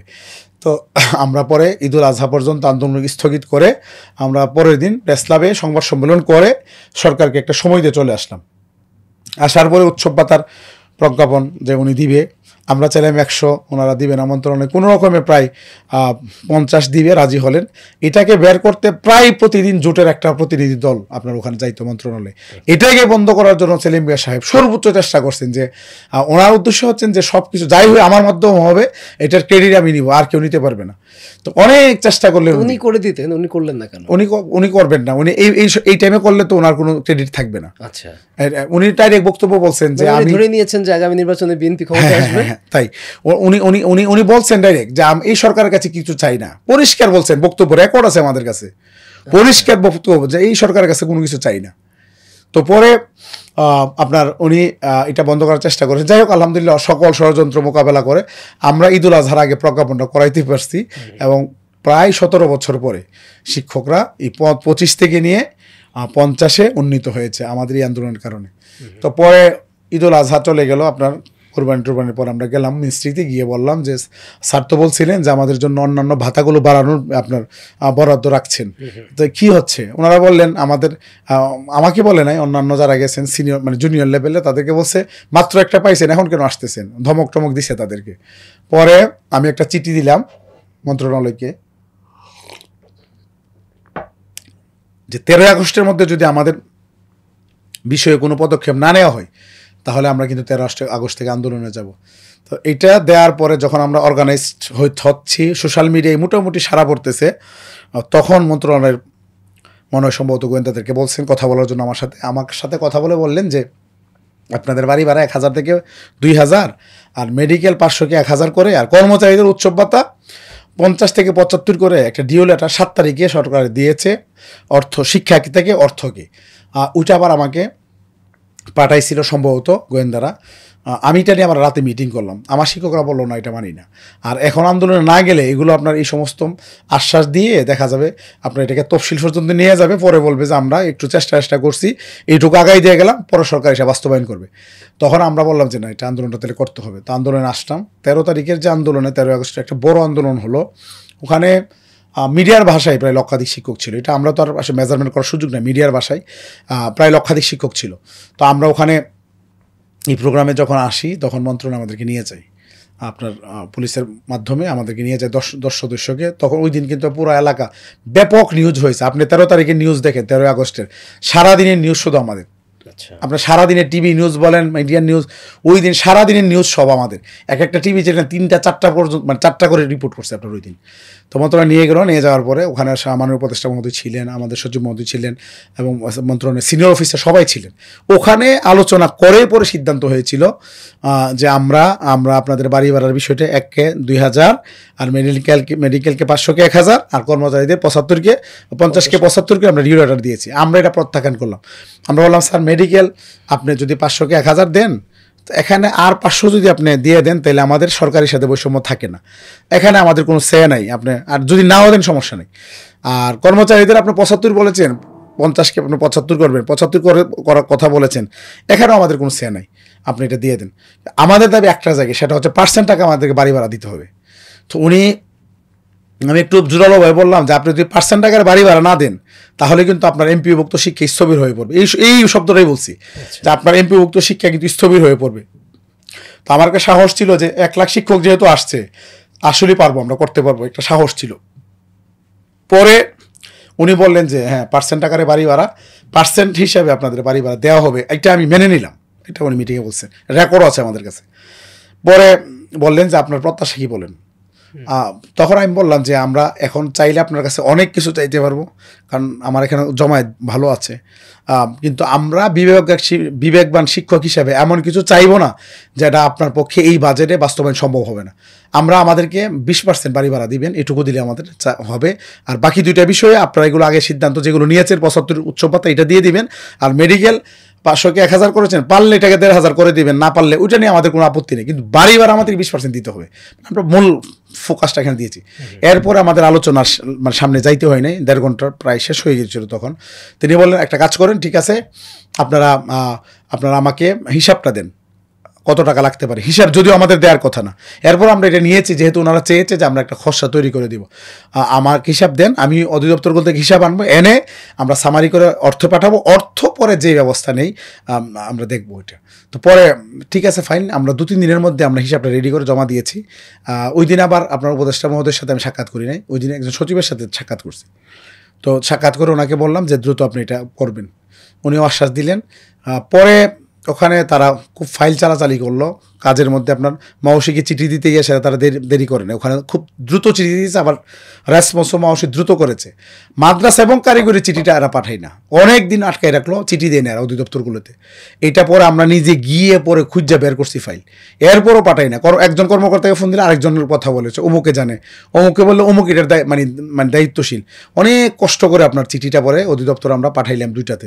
তো অধিদপ্তরের আমি যোগাযোগ রাখছিলাম, তারা আবার আপনার এটাকে আপনার রেডি করে রাখছে আপনার মানে হিসাবটা। পরে আমাকে ডিডি আপনার ফিনান্স মাদ্রাসা অধিদপ্তর উনি বললেন যে আমরা রেডি করে রাখছি, আমাদেরকে নির্দেশনা দেওয়ার সাথে সাথে দিতে পারবো। পরে ওনারা যখন পাঠাইলো ওই দিনই বিকালে পাঠাইছে, রাতের মধ্যে তারা হিসাব জমা দিয়ে দিছে। আর কারিগরিটা একদিন সময় নিয়েছে তারা, যে আমরা পরের দিন দিব। আমি ওনাদের সাথে হাই অফিসিয়াল যারা কথা বলছি তো দিছে। দেওয়ার পরে যে কাজটা হইলো, তারা সামারি তৈরি করতো। আমি ওই যে 20% কীভাবে আসলাম এটা আপনাকে বললাম, যে আসলে 20% এই কারণে, অর্থাৎ এই সময়ে সরকারের আর্থিক সক্ষমতার বিবেচনায় নিয়েই মূলত আমরা 20% চেয়েছি, যাতে এটা এই বাজেট থেকে বাস্তবায়ন করা যায়। এখন আমি যদি বলতাম অনেক কিছু, তাইলে কোনো কিছুই হইতো না। আচ্ছা, তাহলে কি আপনি মানে আগামী বাজেটে আবার নতুন করে 40 বা 45-এর জন্য আন্দোলন করবেন? ধন্যবাদ। আসলে বিষয় হচ্ছে আমাদের তো মূলত দাবিটা হচ্ছে এমপিভুক্ত শিক্ষা জাতীয়করণ, আমরা ওখানেই আছি। আমরা চেষ্টা করছি কম কম করে আমাদের যে বৈষম্যগুলো যদি মোটামুটি দূর হয়ে যায়, জাতীয়করণটা সহজ হবে। তো এই সরকারের সময়ে যদি 12 তারিখ মানে 12 ফেব্রুয়ারিতে যদি নির্বাচন হয়, এই সরকারের সময় আমরা আর বড় রকমের কোনো আন্দোলনে যাব না। আমরা এই আন্দোলনে আসার আগে এটা আমরা প্রতিশ্রুতি দিয়েছি। টুকটাক হয়তো সরকারের সাথে আমাদের আলোচনা হইতে পারে বিভিন্ন দাবি দেওয়ার বিষয়ে, কিন্তু বড় রকমের কোনো আন্দোলন আমরা, যদি 12 ফেব্রুয়ারিতে আন্দোলন মানে নির্বাচন হয়, এবং আমরা বিশ্বাস করি হয়তো নির্ধারিত সময় নির্বাচন হবে, এবং আমরা ইনশাল্লাহ নির্বাচন সুন্দর সুষ্ঠু নিরপেক্ষভাবে যাতে হয় আমাদের জায়গা থেকে, যেহেতু আমরা দায়িত্বটা আমরা ম্যাক্সিমাম দায়িত্ব আমরাই পালন করি, আমাদের জায়গা থেকে আমরা সর্বোচ্চ চেষ্টা করবো যাতে একটা সুন্দর একটা নির্বাচনের মাধ্যমে যাতে গণতান্ত্রিক প্রক্রিয়ায় সত্যিকারের জনগণের প্রতিনিধিরা যাতে আমরা ক্ষমতায় আসি, আমরা চেষ্টা করব। আর যদি কোনো কারণে যদি আপনার এটা যদি কন্টিনিউ করে গভর্নমেন্ট, আমরা তো জানি না আসলে, এটা তো আসলে ন্যাশনাল ইন্টারন্যাশনাল অনেক কিছু এখানে মেকানিজম থাকে, তাহলে আমরা হয়তো আন্দোলন আবার এই সরকার সময় আসতে পারি, যদি মানে ফেব্রুয়ারিতে আন্দোলন না হয় আর কি। আর যদি হয়ে যায় তো এখানে আর আন্দোলন হচ্ছে না। এরপরে নেক্সট গভর্নমেন্টের সাথে যেহেতু আমাদের একটা সম্পর্ক তৈরি হয়ে গেছে অলরেডি, কারণ মানে ক্ষমতায় তো ঘুরে ফিরে ওনারাই আসবেন, হয়তো বিএনপি, জামাত, এনসিপি অথবা তাদের কোয়ালিশন, এর বাইরেও তো আর কেউ আসবে না, আমরা স্বাভাবিকভাবে যদি বলি। তো ওনারা যেহেতু আমাদের দাবি দেওয়াগুলো সম্পর্কে জেনেছেন, একাত্মতা ঘোষণা করেছেন, আজকের দাবি দেওয়া পূরণের ক্ষেত্রে ওনাদের একটা বড় ভূমিকা ছিল। এনসিপি প্রথম থেকে আমাদের সাথে আছে। তারপরে আপনার জামাত ইসলামের সিনিয়র নায়েব আমির মুজিবুর রহমান সাহেব, উনি ওখানে নিজে গিয়েছেন, বক্তব্য দিয়েছেন, আমাদের সাথে একাধিকবার মিটিং করেছেন। বিএনপির মহাসচিব মির্জা ফখরুল ইসলাম আলমগীর স্যার, উনি আপনার আমার সাথে সাক্ষাৎ করার পরে উনি আমাদেরকে অত্যন্ত ভদ্রভাবে বিষয়টা ডিল করেছেন, উনি আশ্বাস দিয়েছেন, সময় নিয়েছেন, এবং এনিওয়েকে পাঠিয়েছেন, উনি গিয়ে ওখানে একাত্মতা ঘোষণা করেছেন। আর সব মিলিয়ে অনেকে বলে যে বিএনপি এই আন্দোলনে একাত্মতা পোষণ করতে বিলম্ব করাই এই আন্দোলনের দাবি দেওয়াগুলো আসলে সরকার মেনে নিতে বিলম্ব করেছে। এটা একটা কারণ হতে পারে, কারণ ওনারা বড় দল হিসাবে ওনাদের একটা অবশ্যই ওনাদের একটা এখানে সমর্থন দরকার ছিল সরকারের জন্য, এটা সরকার হয়তো চেয়েছে সরকার। এখন ওনাদেরকে সম্ভবত মিসগাইডেড করা হয়েছে। আমি ওই দিনও মহাসচিব স্যারকে বলছি যে স্যার আপনাদেরকে এই বিষয়গুলো ভুল বোঝানো হয়েছে, আসলে এই ঘটনা এই। তো উনি এগুলো অবশ্যই বুঝেছেন এবং আমাদের কথাগুলো হয়তো উনি একটা সত্যতা আছে মেনে নিয়েছেন, যার কারণে কিন্তু উনি ওনার যুগ্ম মহাসচিব এনিওয়েকে পাঠিয়েছেন পরের দিন। তো এনিওয়ের সাথে আমার নিয়মিত যোগাযোগ, আজকেও কথা হয়েছে, তো আজকে আমাদের ওনার সাথে একটা সেটিং আছে মহাশ্রী মহোদয়ের সাথে। আমরা আমাদের এই আন্দোলনে ওনার একাত্মতা ঘোষণার জন্য আমরা ওনাকে ধন্যবাদ জানাবো। ভেরি ইন্টারেস্টিং একটা বিষয় আজকে হয়েছে, সেটি হচ্ছে আমি যে বক্তব্য দিয়েছি আমাদের এই প্রোগ্রাম শেষে, আমার একটা বক্তব্যের অংশ আমাদের বাংলাদেশ জাতীয়তাবাদী দল বিএনপির মহাসচিব নিজের পেজ থেকে এটাকে শেয়ার করেছেন। এটা একটা খুবই আনন্দের বিষয় আমাদের। তো যেহেতু ওনারা এই বিষয়গুলো এখন জেনেছেন, আমাদের সাথে একাত্মতা ঘোষণা করেছেন, ওনারাই তো ক্ষমতায় আসবেন হয়তো, এই যে এই 2-3টা দলের নাম বললাম। তো সুতরাং আমাদের মনে হয় ওনাদের এখানে খুব বেশি আন্দোলন করতে হবে না, যেহেতু ওনার সাথে একটা সম্পর্ক তৈরি হয়েছে। আমরা যদি বাজেট আগে ওনাদেরকে বুঝাইতে পারি যে আমাদের বিষয়গুলো দেখবেন, আশা করি হয়তো মানে আলোচনার মাধ্যমে শিক্ষকদের অনেক দাবি তো এখন পূরণ হবে। তাছাড়া স্যার আমাদেরকে বলেছেন যে আমরা যদি ক্ষমতায় যাই আমরা এমপিভুক্ত শিক্ষা জাতীয়করণ করবো, এবং এনিভাই ওনার প্রতিনিধি হিসাবে সকল মিডিয়ার সামনে কিন্তু বলেছেন যে বিএনপি ক্ষমতায় গেলে এটা কিন্তু সিদ্ধান্ত বিএনপি মানে জাতীয়করণ করবে। তো যেহেতু বিএনপি, জামাত, এনসিপি ওনারা ঘুরে ফিরে ওনারাই যাবেন ক্ষমতায়, কোয়ালিশন হোক বা ব্যঙ্গে হোক, ওনারাই হবে ইনশাল্লাহ, আমরা বিশ্বাস করি। তো সুতরাং হয়তো আর ওনাদের সাথে যোগ্যতারাও হয়তো অনেকে থাকবেন। তো আশা করি ওনারা যেহেতু এই বিষয়গুলো জানেন, মনে হয় খুব বড় আন্দোলনে যেতে হবে না। তবে যদি আলোচনার মাধ্যমে সমাধান না হয় তাহলে তো অবশ্যই আলটিমেটলি আমরা আন্দোলনে যাবই। আপনি তো বাংলাদেশ মাদ্রাসা শিক্ষক কর্মচারী ফোরামের সভাপতি, আপনি জাতীয়করণের জন্য আন্দোলন করছেন এমপিভুক্ত শিক্ষা। এখন পর্যন্ত বাংলাদেশে কয়টা মাদ্রাসা জাতীয়করণভুক্ত আছে? এটাকে খুবই মানে আনফর্চুনেটলি বলতে হয় যে আমাদের মাদ্রাসা জাতীয়করণ মানে এই সরকার, বিগত সরকার একটিও করেনি। মানে এখানে বিমাতার সব একটা মানে ছিল, তাদের চরিত্র ছিল, আচরণ ছিল। তারা মনে করে যে মানে মাদ্রাসা পড়ুয়া মানে জামাত, মাদ্রাসা পড়ুয়া মানে বিএনপি পন্থী, যার কারণে তারা কিন্তু মাদ্রাসার মানে কোনো মাদ্রাসার দিকে তারা নজর দেয়নি। কিছু কাজ করেছে পলিটিক্যালি, করে না এরকম করা আছে, বিশ্ববিদ্যালয়ে তারা করেছে, অধিদপ্তর করেছে, এগুলো আছে, কিন্তু মানে মানে হৃদয় দিয়ে মাদ্রাসার জন্য কাজটা তারা করেনি, এটা সত্য কথা। ওনারা ওই যে বেতন বৈষম্য দূর করেছেন স্কুল কলেজের সাথে, এই কারণে কিন্তু হয়নি। তো আমি এগুলো নিয়ে কথা বলতে পারি না। সমস্যা হচ্ছে কি, মানে আমি যদি আমার শুধু মাদ্রাসা নিয়ে কথা বলি, সবাই বলে স্যার আপনি সবার নেতা, আপনি কেন শুধু মাদ্রাসা নিয়ে কথা বলেন? এটা আমাদের কাছে ভালো লাগে না, আপনি সবার কথা নিয়ে মানে কথা বলবেন। আমার মাঝে মধ্যে মন চাই যে মাদ্রাসা কেন জাতীয়করণ করা হয়নি, এটা নিয়ে আমি আলাদা একটা আন্দোলন গড়ে তুলি মাদ্রাসা শিক্ষকদেরকে নিয়ে, কিন্তু এটা পারি না। আমি এটা করতে গেলে ওনারা বলে যে আপনি তো স্বার্থপরের মতো হয়ে গেছেন, আপনি শুধু আপনার মাদ্রাসা নিয়ে কথা বলেন, আপনি স্কুল কলেজ কারিগরি এরাও তো আপনার লিডারশিপে মেনে নিয়েছে, আপনি কেন শুধু মানে এই জায়গা থেকে মাদ্রাসার জন্য স্পেসিফিক জাতীয়করণ আন্দোলন আসলে আমি করতে পারি না।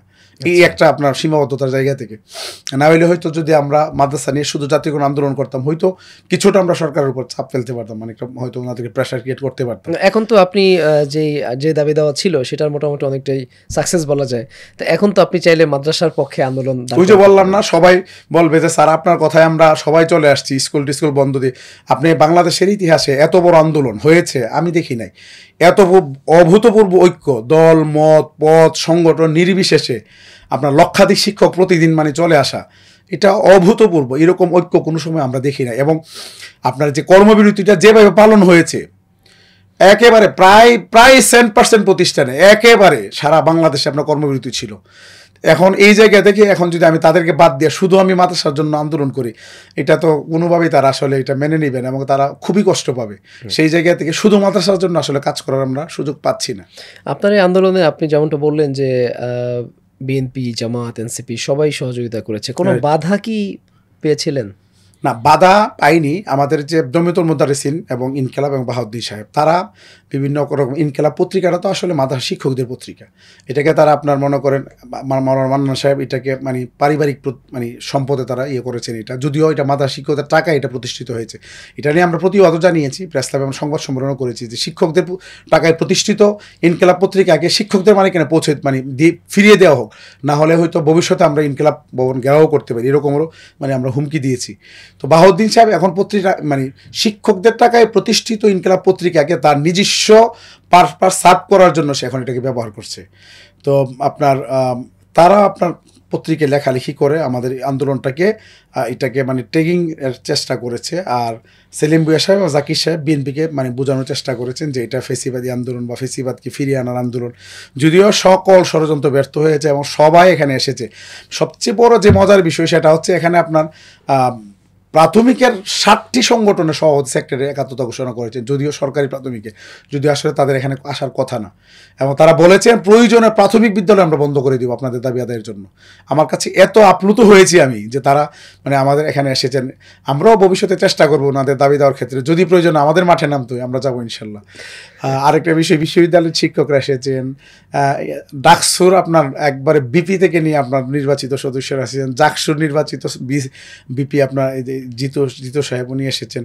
তো এই যে ধরেন একটা সবার এখানে রাজনৈতিক দল, সামাজিক সংগঠন, তারপরে আপনার ছাত্ররা মিছিল নিয়ে এসেছেন আপনার এখানে, ঢাকা বিশ্ববিদ্যালয়ের ছাত্ররা মিছিল নিয়ে এসেছেন এবং সারা দেশে আমরা দেখেছি ছাত্ররা আপনার বিক্ষোভ করেছে।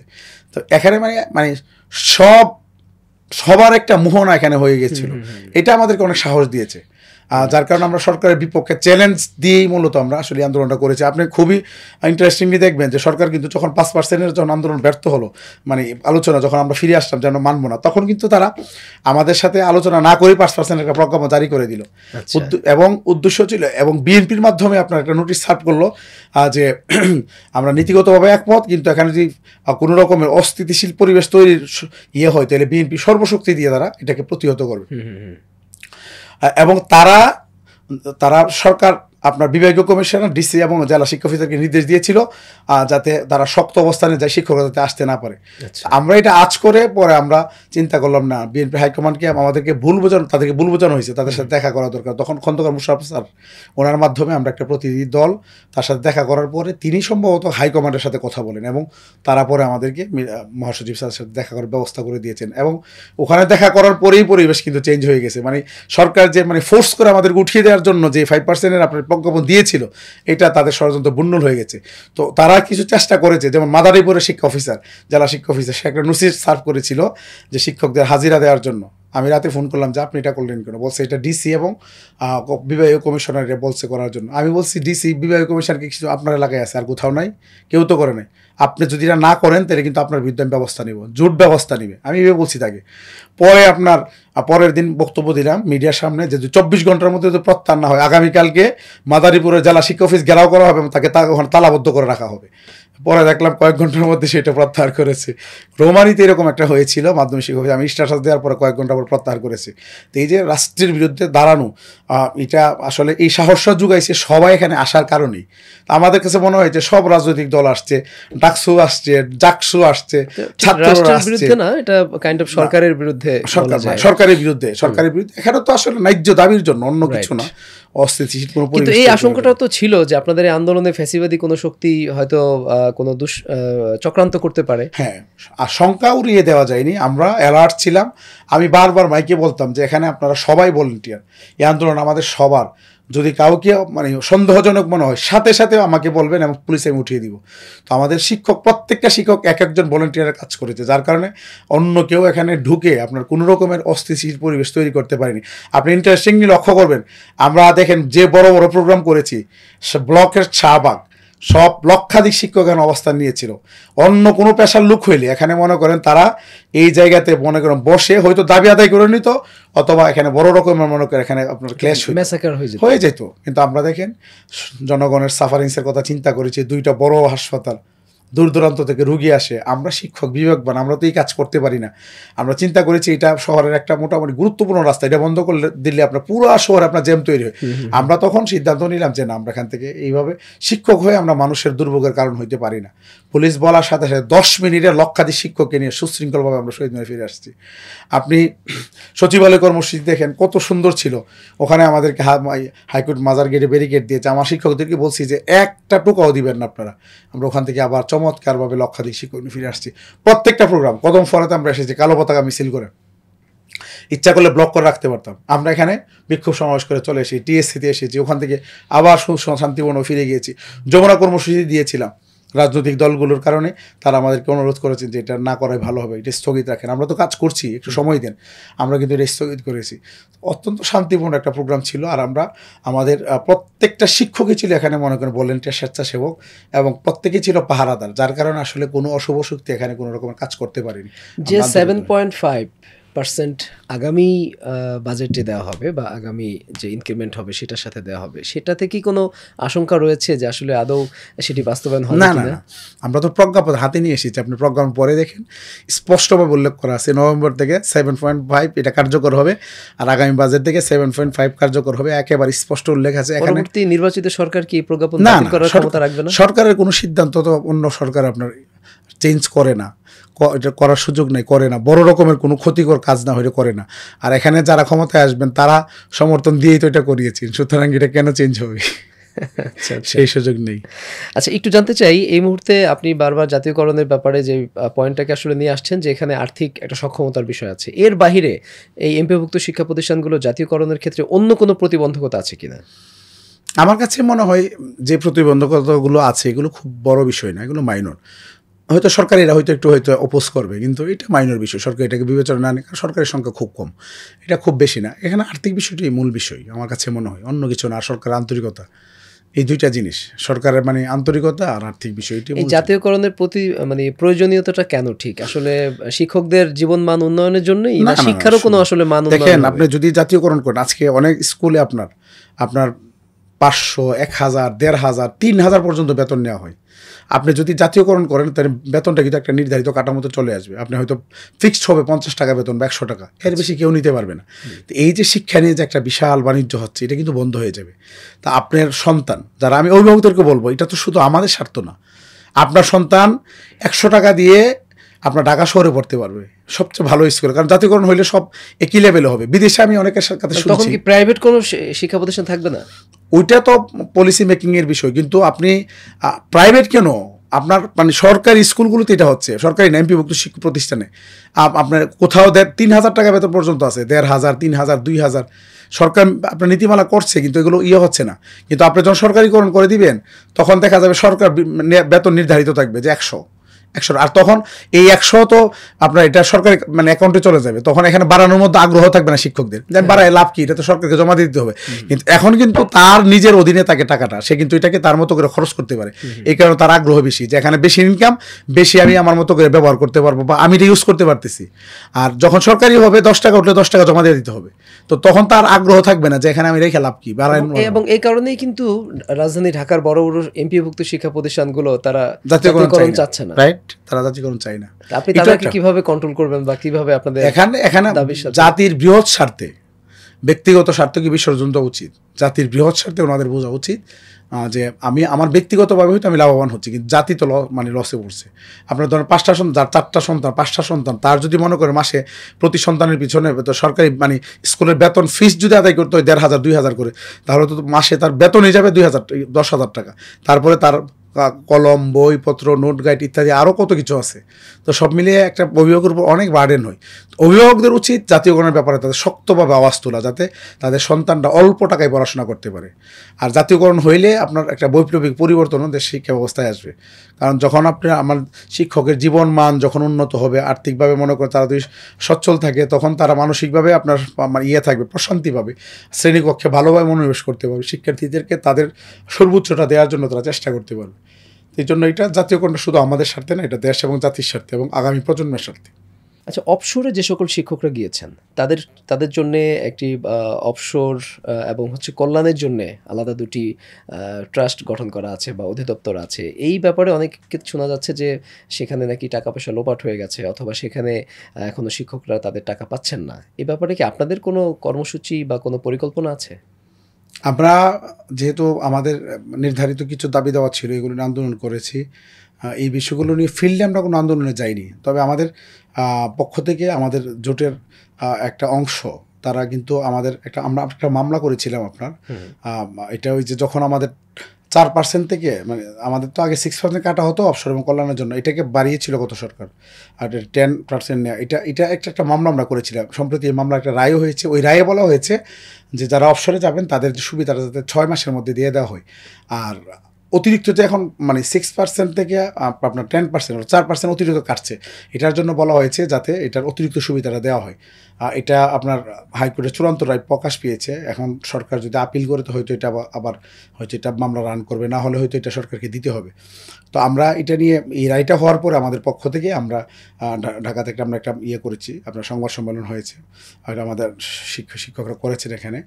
তো আমরা কাজ করছি, কিন্তু আমাদের দাবি দেওয়ার প্রশ্নের যেই মানে অনড়ভাবে ছিলাম বা দৃঢ়ভাবে কাজ করেছি, ওনাদেরকে নিয়ে এইভাবে করা হয়নি। তো আমাদের পরিকল্পনা আছে যে ওনাদের যাতে ওনারা এখান থেকে চাকরি থেকে যাওয়ার পরেই যাতে ওনারা পান দ্রুত, এই ব্যাপারে আমরা কাজ করব। আমাদের পরিকল্পনা আছে ইনশাল্লাহ। আমরা দেখলাম বাংলাদেশ আদর্শ শিক্ষক ফেডারেশন তারা বাড়ি ভাড়া 45%-এর জন্য তারা সরকারকে স্মারকলিপি জমা দিয়েছে, মানববন্ধন কর্মসূচি পালন করেছে।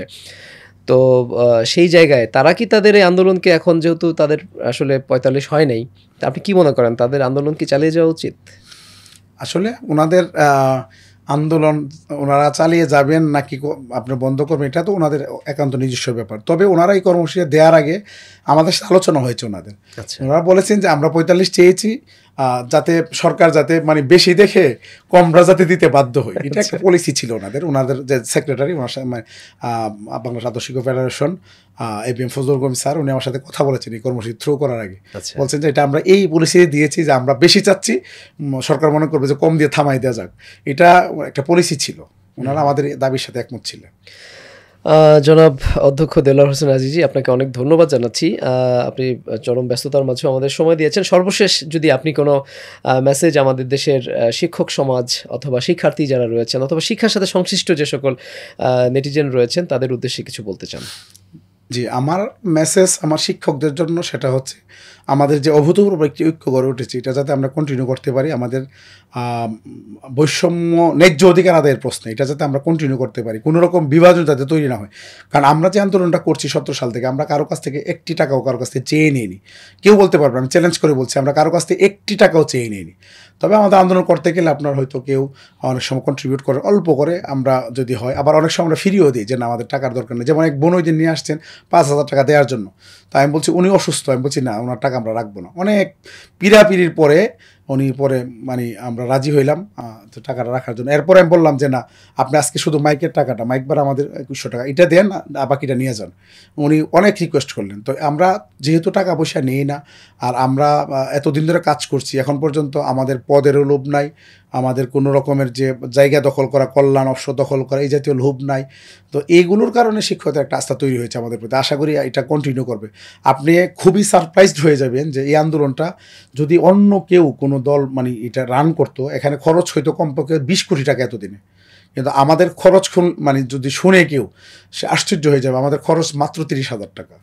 এত বড় একটা মুভমেন্ট এতদিনে, হ্যাঁ এতদিনে মাত্র 30,000 টাকা আমাদের খরচ হয়েছে। আমাদের শুধু মাইক ভাড়াটা আর কয়েকটা ব্যানার আমরা করেছি, এইটুকুই আমাদের খরচ। এবং এই টাকাটা আমরা বহন করেছি, আমাদের শিক্ষক সংগঠন যা 2-3 হাজার টাকা করে আমরা দিয়েছি, দিয়ে আমাদের 6টা সংগঠন আমরা এটা চালিয়েছি। আমাদের প্রথম দিকে মাইক ভাড়া ছিল 1800 টাকা, পরবর্তী একটা মাইক আপনার বৃদ্ধি করা হয়, মানে 2100 টাকা হয় তখন। এই মাইক ভাড়াটা এই কয়দিনের, আর ব্যানার ট্যানার সব মিলে এইটুকু। আমাদের শিক্ষকরা নিজ দায়িত্বে এসেছেন, নিজের ভাড়া দিয়ে থেকেছেন, খেয়েছেন, যা আছে ইচ এন্ড এভরিথিং তাদের। আমাদের মাত্র 30,000 টাকা দিয়ে আমরা এই আন্দোলনটাই করেছি। এই জায়গাটার কারণে আমাদের প্রতি শিক্ষকদের একটা আস্থা তৈরি হয়েছে।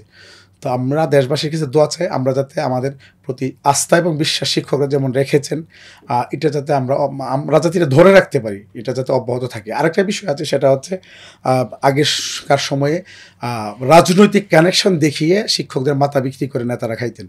কেউ অবসরে বসেছেন, কেউ কল্যাণে, কেউ MP হয়েছেন, মন্ত্রী হয়েছেন, রাষ্ট্রদূত হয়েছেন, এগুলো ছিল।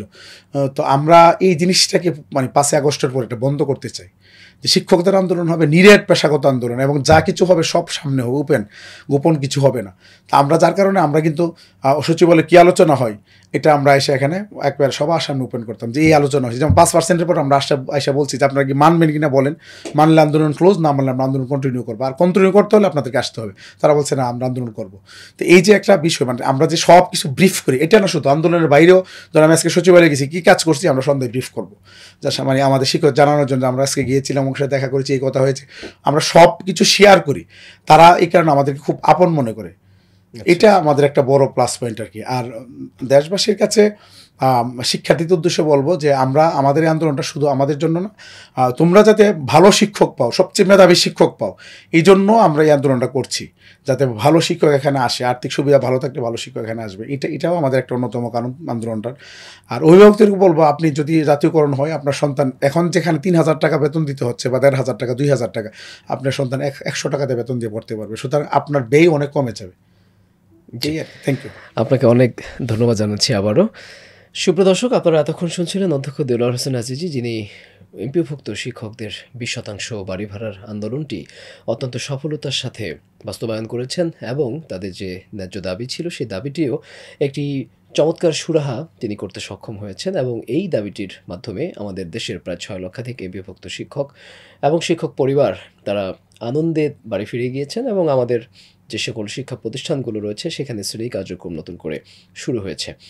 আমরা আমাদের দেশের সকল শিক্ষক মণ্ডলীর আগামী দিনে তারা যাতে তাদের জীবন ধারণের ক্ষেত্রে কোনোরূপ বাধার সম্মুখীন না হন, বরং তারা যাতে স্বাচ্ছন্দ্যে নিজেদের জীবন ধারণ করতে পারেন, আমরা সে আশাবাদ ব্যক্ত করছি এবং একই সাথে শিক্ষক এবং শিক্ষা সংশ্লিষ্ট যে কোনো আন্দোলনে আপনাদের সর্বাত্মক সহযোগিতা কামনা করে আজকের মতো এখানেই শেষ করছি। আল্লাহ হাফেজ।